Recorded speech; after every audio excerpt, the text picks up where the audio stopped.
Welcome back. You are on Your View. It's Newsroom Africa, channel 405. And now for our frank conversation, joined in the studio here in Linden, South Africa, by the former CEO at Eskom, Brian Molefe. Brian, it's good to have you with us this evening. Good evening. Thank you very much. Good evening to you. Yeah, I know you're from Mdluli, so Bob Mapene said I must tell you, he's looking for his vinyls. I don't know. You guys are from there. You'll sort it out. He says you were DJing somewhere. I didn't even know you were a DJ. So, well, there you are. Yeah, many years ago. But right now, of course, we are stuck in a situation where for the very first time in forever, we saw the country going into stage 6 load shedding. And many people going onto this thing called Twitter on social media saying, where's Brian Molefe? He must come back. He's the only man that can help us through this disaster. You know, did you seriously raise your hand? Are you saying, hey, I'm keen, I'm available? Or back again? I doubt if I'm the only person who can solve the problem. But at the same time, the problem is so elementary that even I don't believe that we have the problem. Because South Africa's installed capacity of electricity is 46,000 megawatts. Now, installed capacity means that is what we have as electricity, potential electricity. So the question is, out of that 46,000, how much do we need in a particular day? And it's about 26. So when you have installed capacity of 46,000 and you must supply 26, and you still can't supply the 26, it's a problem. Right. And the reason is because of a certain measurement called the energy availability factor. So of the 46,000, how much is available? Yeah. So at the moment, our energy availability factor is about 65%, which is very low. All right. To deal with load shedding, you don't need new capacity, you don't need barges at the sea, you don't need to build other power stations. You must just use what we already have. Okay. Which is why I say the problem seems to me to be very elementary. Yeah. And it just occurred to me sitting at home last week that, you know what, I mean, you feel like you can go in there and say, guys, focus on this and this and this and that. I mean, of course, we don't know whether they will want to listen at this particular point, but summarize for me, in your view. I mean, fantastic career. You started at Development Bank of South Africa. You were at Treasury for a while. And then, I mean, they say the brightest minds actually work at Treasury, even today, apparently.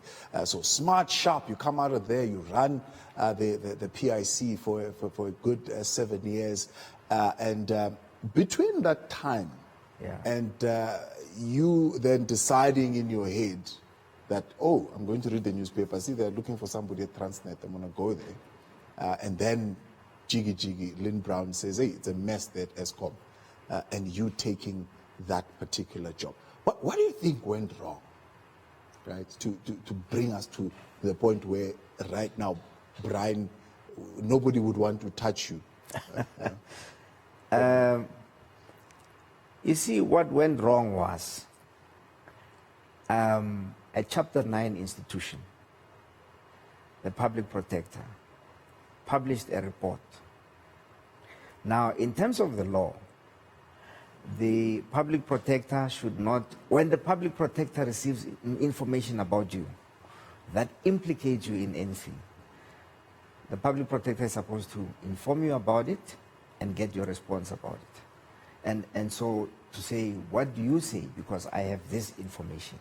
Yeah. Now, in my case, the Public Protector got information that she had and was so keen to publish it without asking me, without talking to me, without asking for my version. Yeah. Now, that is a violation of the rules of natural justice, the lawyers will tell you. Over and above that, it is a violation of the Constitution.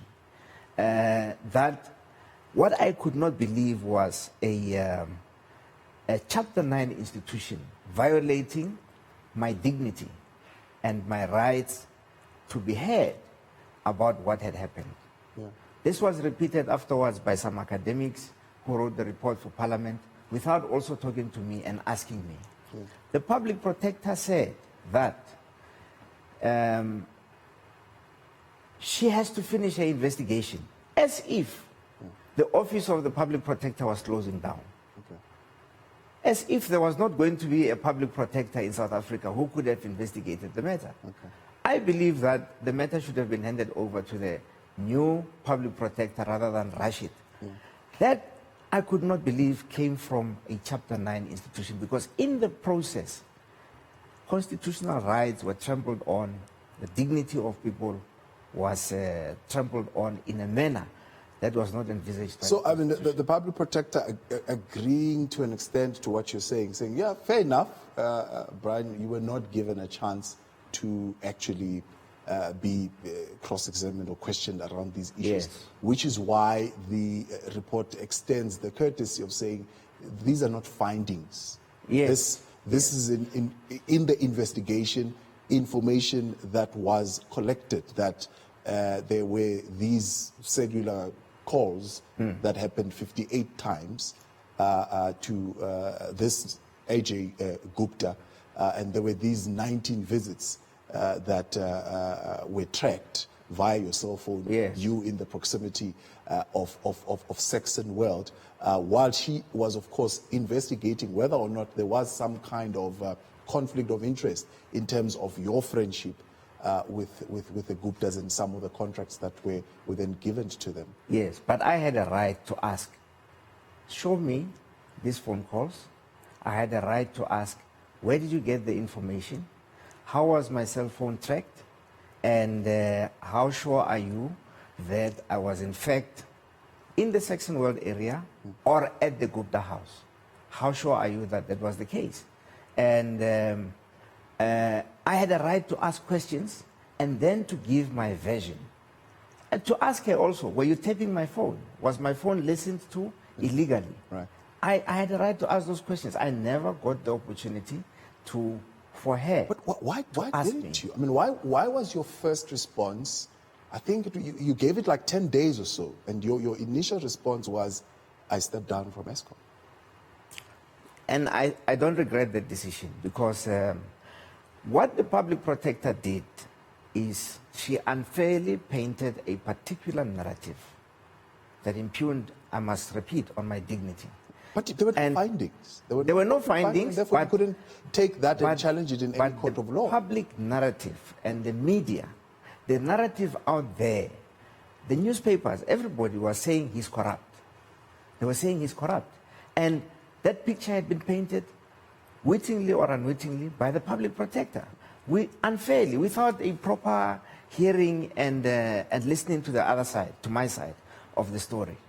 So I felt that, look,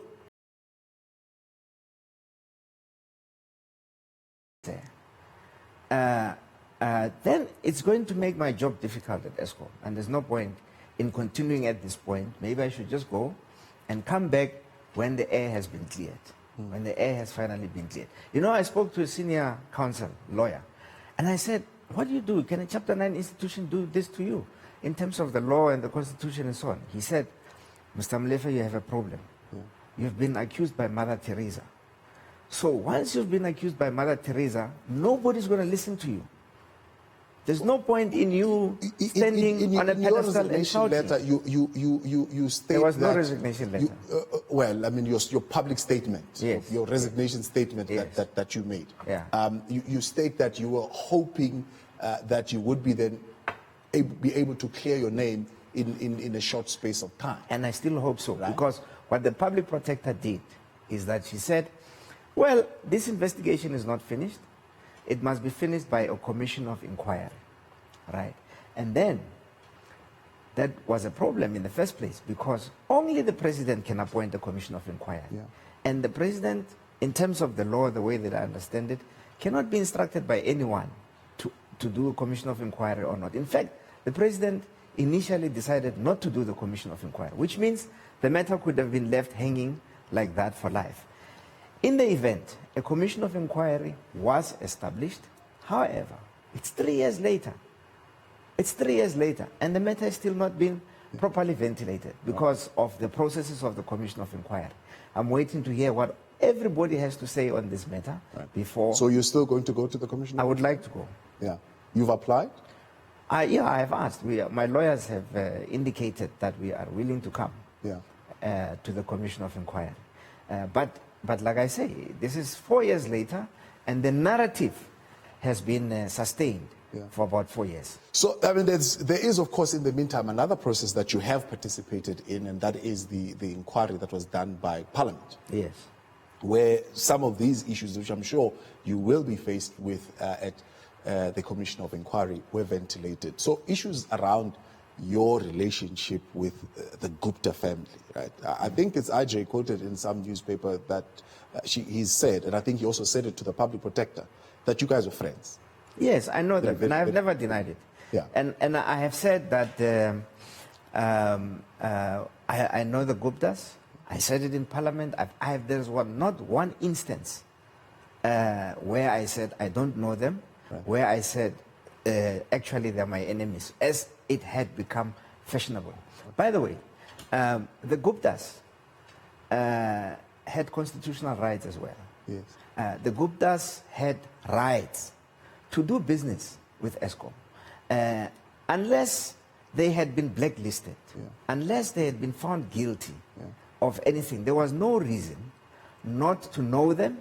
There was no reason not even to be friends with them. Okay. There was no reason not to do business with them. There is a sense in which people feel, especially those who gave testimony at the Portfolio Committee's inquiry, that they were given preferential treatment. Well, in a sense, in terms of the contracts that they got. So, for example, there was a process that Glencore had gone into around the Optimum coal mine situation. They ran into financial problems, and they were engaging with the board on some kind of a rescue plan.